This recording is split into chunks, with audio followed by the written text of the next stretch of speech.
Olá, bem-vindo ao sexto vídeo da disciplina História, Geografia e Arqueologia da Bíblia. No tema de hoje nós vamos abordar a arqueologia do Novo Testamento, a fé ancorada na história. O meu objetivo, ao apresentar esse vídeo aos alunos do curso, é relacionar os achados arqueológicos às narrativas do Novo Testamento, demonstrando como esses dados fortalecem a compreensão histórica da fé cristã.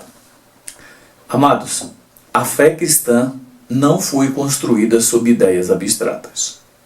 Ao longo da história, os críticos têm procurado denegrir os episódios narrados nas Escrituras e negar esses episódios, principalmente afirmando que não passam de mitos, que foram invenções dos primeiros cristãos para dar sustentação àquilo que eles falavam. Enfim, a crítica tem tentado de todo jeito desacreditar a história bíblica, mas ao longo da história, graças a Deus, as descobertas arqueológicas têm colocado por terra principalmente as dúvidas levantadas em torno dos episódios bíblicos. A maioria deles tem sido provada de modo incontestável por descobertas arqueológicas. Isso só confirma que a palavra de Deus é de fato a mensagem de Deus deixada aos homens e ela é inerrante. Portanto, a fé cristã, ela repousa sobre eventos reais, ocorridos em lugares reais, envolvendo pessoas de carne e osso, e que agora, depois de 2000 anos, estão sendo identificadas por meio de descobertas de pequenos detalhes. O Novo Testamento apresenta não apenas mensagens espirituais, mas uma narrativa profundamente histórica. Ao contrário do que muita gente afirma, do que os críticos afirmam, o Novo Testamento ele traz um texto altamente fundamentado na história e por isso nós podemos confiar claramente naquilo que ele diz e confiar com toda a segurança naquilo que ele diz. O Novo Testamento, portanto, não apresenta apenas histórias ou mensagens espirituais, mas uma narrativa profundamente histórica. Jesus nasceu em Belém, viveu na Galileia, foi crucificado em Jerusalém, seus ensinamentos ecoaram por ruas, casas, sinagogas, cidades do Império Romano, lugares que hoje podem ser escavados e estudados do ponto de vista científico. Aqui não entra a crendice, aqui não entra convicções religiosas, aqui não entra nada disso. Aqui entra a ciência, mostrando por dados científicos que os episódios narrados no Novo Testamento são reais e claramente comprovados. E nessa prova que eu estou dizendo é que entra a arqueologia. Como uma lente que aproxima o passado da nossa compreensão atual.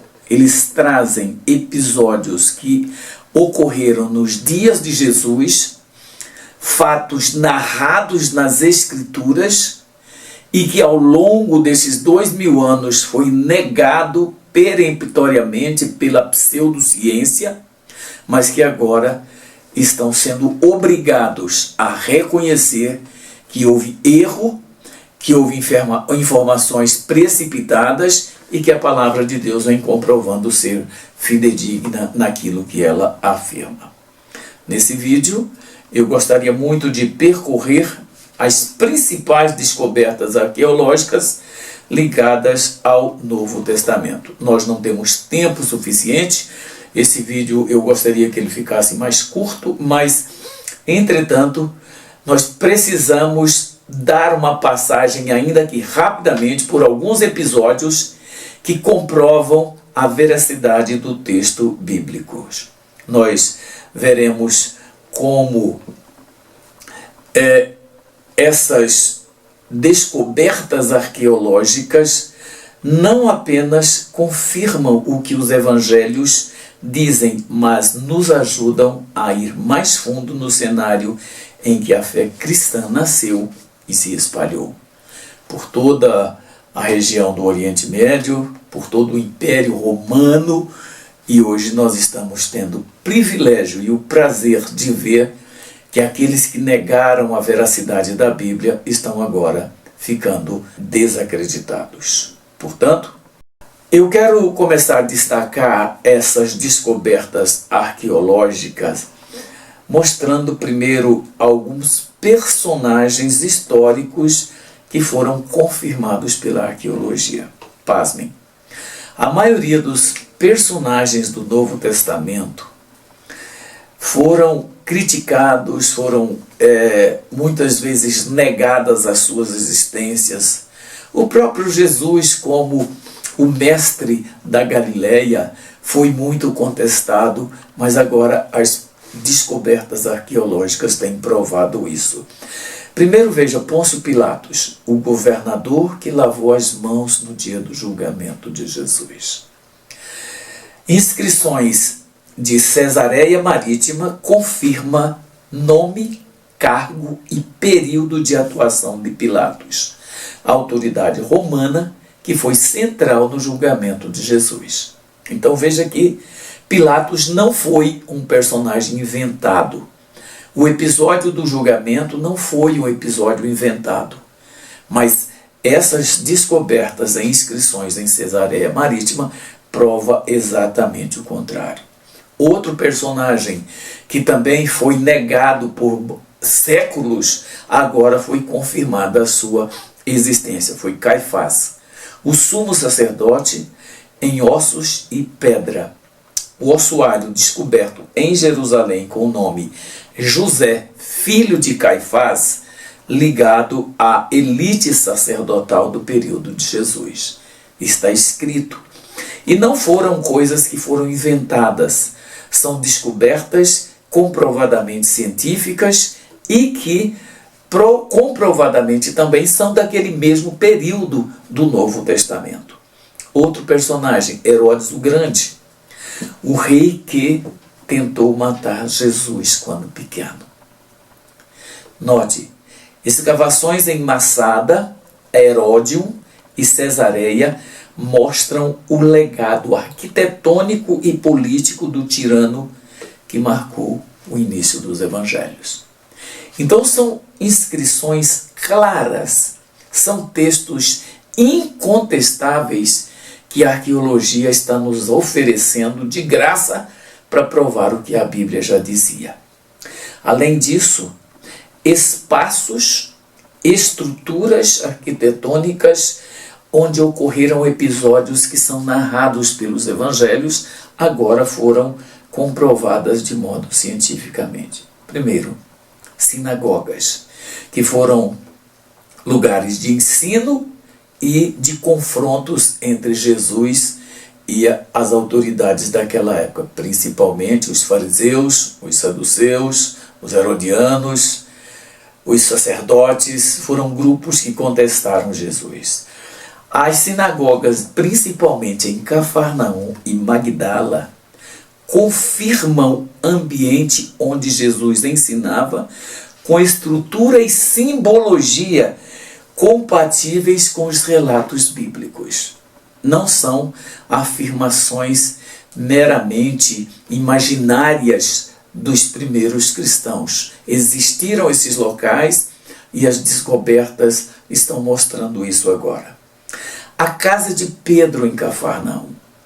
É interessante que o episódio da descoberta da casa de Pedro ele é antigo.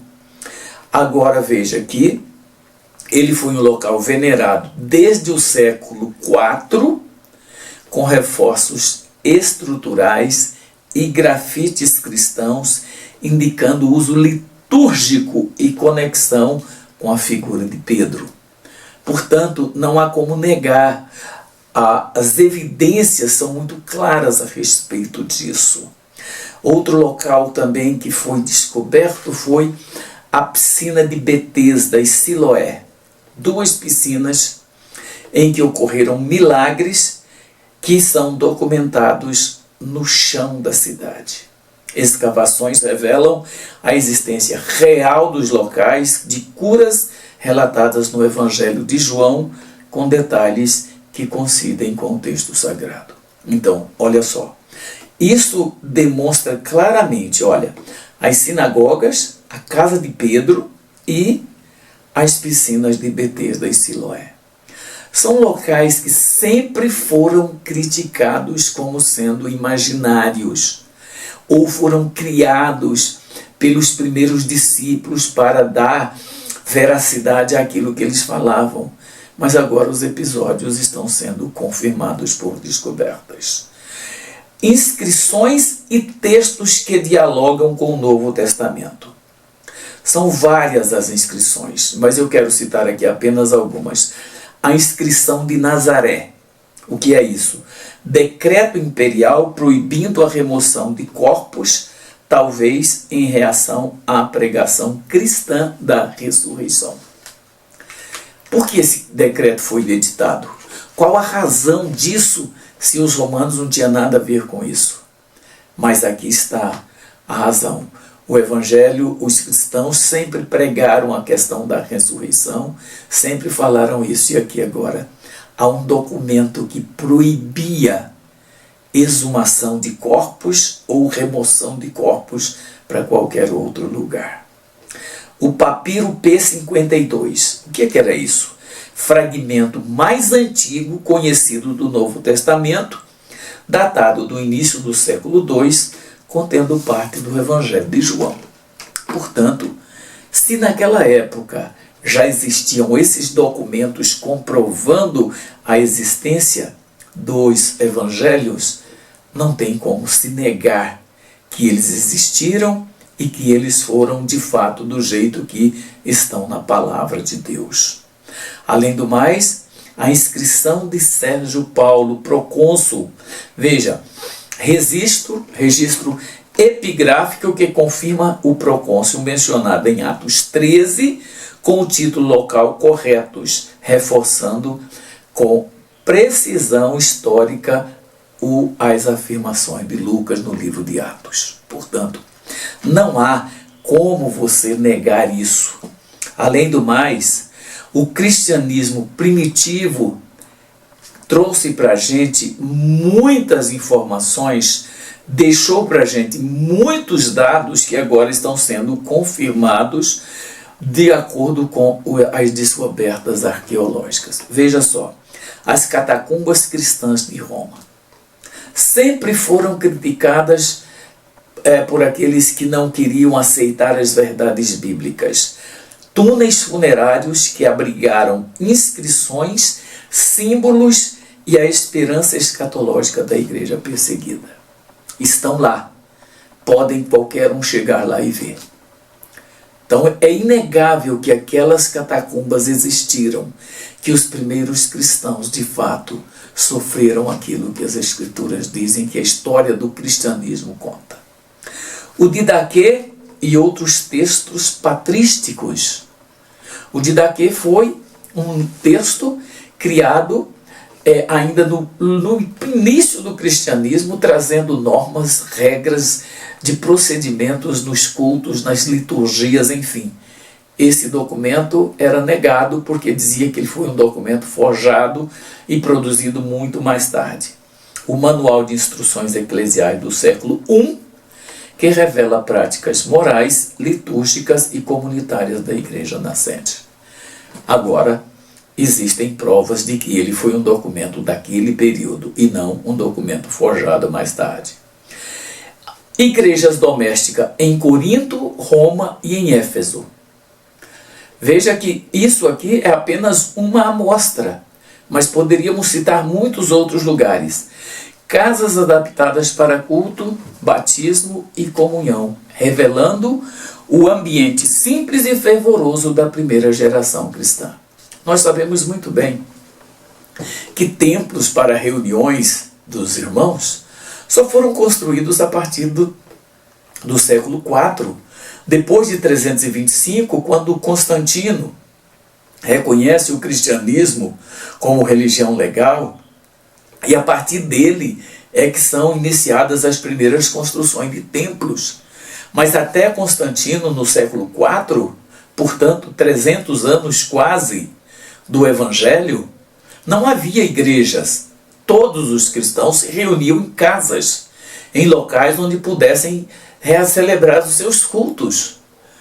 E não em templos, não havia templos naquela época. Às vezes, quando a gente lê na Bíblia, Paulo escrevendo a igreja de Corinto, a igreja da Galácia, a igreja de Filipos, a igreja de Tessalônica, a gente pensa que ele estava mandando aquele documento para uma igreja legalizada, com pastor, com vice-pastor, com tesouraria, com secretaria, com tudo como nós temos hoje. Não.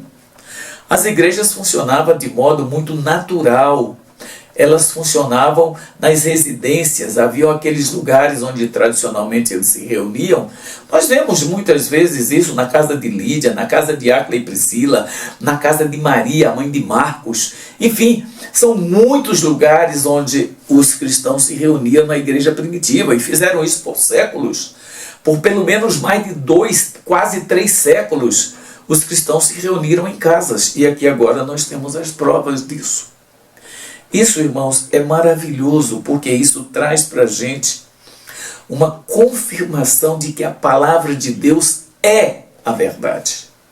De que a palavra de Deus não inventou nada para, eu diria, para assegurar que o cristianismo pudesse expandir de alguma forma. Não. Tudo o que as Escrituras falam foram episódios que aconteceram. Não há como você negar isso. A ciência não tem como desfazer aquilo que ela própria prova. Ela não tem como destruir as provas que ela própria constrói. A arqueologia é uma ciência que tem sido uma bênção para a Bíblia, porque ela tem trazido provas incontestáveis de que a palavra de Deus é a verdade, de que a palavra de Deus não inventou nenhuma das histórias que estão nelas escritas. E isso, irmãos, nos dá muito mais segurança para servirmos a Deus enquanto cristãos, porque a gente sabe que o que está na palavra de Deus são verdades incontestes. Portanto, nós não podemos deixar de glorificar a Deus, de exaltar ao Senhor por conta dessas descobertas maravilhosas. E eu tenho certeza, irmãos, que daqui para frente muitas outras provas serão trazidas à lume pelas descobertas arqueológicas. E isso está calando com certeza os céticos. Isso está deixando sem palavras aqueles que negavam a historicidade da palavra de Deus. Então, é motivo de nós agradecermos a Deus, glorificarmos a Deus, porque a sua palavra tem sido confirmada por aqueles que procuravam negá-la. E, amados, a arqueologia do Novo Testamento é um testemunho silencioso, mas eloquente. Cada pá de terra que é jogada para fora de uma escavação é um cético que se cala, porque ele não tem como reagir às comprovações científicas. Isso é maravilhoso. A arqueologia bíblica mostra que Cristo não é um mito, mas uma presença histórica, um ser humano e divino, como as Escrituras narram que ele foi. Não há como negar isso. Que os apóstolos não escreveram ficção, mas testemunho. Isso a arqueologia vem provando, irmãos.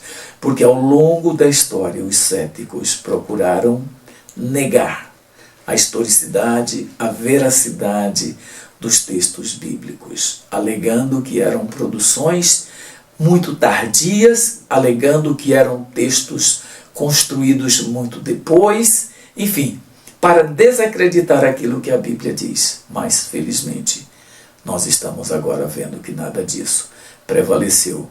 E a glória de Deus vai brilhar ainda mais. A arqueologia mostra que as primeiras comunidades não criaram lendas, mas viveram a verdade com coragem e convicção. os episódios narrados nas Escrituras e aqueles narrados pelos pais da igreja, que mostra como foi o procedimento daqueles irmãos, como foi o sofrimento da igreja, como foi a perseguição, como foi a crueldade. Tudo isso agora está vindo à tona e de forma incontestável. Portanto, amados, cada fragmento, cada inscrição, cada ruína, todos nos dizem: a fé cristã tem raízes profundas na história. Não é uma invencionice. Não é algo que a gente precisa ter medo de falar. Nós podemos abrir a boca e proclamar em alto e bom som que a palavra de Deus é incontestável. Portanto, precisamos ver isso. Nosso chamado como estudantes e proclamadores da palavra de Deus é conectar a fé e razão bíblica. E isso tudo ligando a história, a revelação, a realidade. E nós devemos fazer isso cada dia com mais convicção, cada dia com mais ousadia, sem criar nada, mas simplesmente utilizando aquilo que a própria ciência nos apresenta como fontes incontestáveis. Que o conhecimento dessas evidências, irmãos, nos conduza não ao orgulho intelectual, mas à adoração mais consciente, mais firme. A arqueologia confirma: o Verbo se fez carne e deixou pegadas na terra. Isso é extraordinariamente belo, maravilhoso. E para concluir esse vídeo, que eu disse que eu não queria que ficasse longo, eu quero apenas falar para você sobre algumas aplicações que nós devemos refletir. A primeira: explore recursos arqueológicos como mapas, fotos e evidências históricas ao estudar o Novo Testamento, para enriquecer sua compreensão do contexto em que os fatos bíblicos ocorreram. Não fique apenas com a superficialidade das informações. Vá mais fundo, visite museus da Bíblia. E quando você viajar para qualquer lugar, seja na Europa, seja no Oriente Médio, seja nos Estados Unidos, procure ver isso. Procure ver como as Escrituras são, de fato, a palavra de Deus. Segunda, apresente a alguém uma descoberta arqueológica que confirma um evento do Novo Testamento. Isso vai fazer com que a pessoa tenha mais credibilidade na palavra de Deus, mostrando como a fé cristã se apoia em fundamentos históricos, verificáveis e não apenas imaginários, não apenas narrados nas Escrituras. Quantas vezes nós já ouvimos a expressão papel aceita tudo, como querendo denegrir ou desfazer das afirmações da palavra de Deus, dizendo que eram invenções, eram mentiras, eram criações de homens. Mas agora eles vão ter que parar de falar isso. O papel não aceita tudo. O papel aceita registros fidedignos, e isso é maravilhoso. Terceiro, utilize as informações que você está adquirindo aqui nesse vídeo para aprofundar a sua dedicação pessoal, reconhecendo que a fé em Cristo se ancora em eventos reais, comprováveis da história humana. Quarto, inclua elementos da arqueologia bíblica em uma apresentação ou conversa com colegas, especialmente em ambientes onde a fé é questionada ou vista como mitologia, e não são poucos. E por fim, reflita sobre como a arqueologia fortalece sua esperança cristã, lembrando-se de que a fé que você professa atravessou os séculos, deixou rastros até nas pedras das civilizações antigas. Sabe, eu fico com vontade de dar um glória a Deus, sabe por quê? Porque a gente percebe que as Escrituras estão sendo comprovadas de modo inegável. Que o Senhor te abençoe.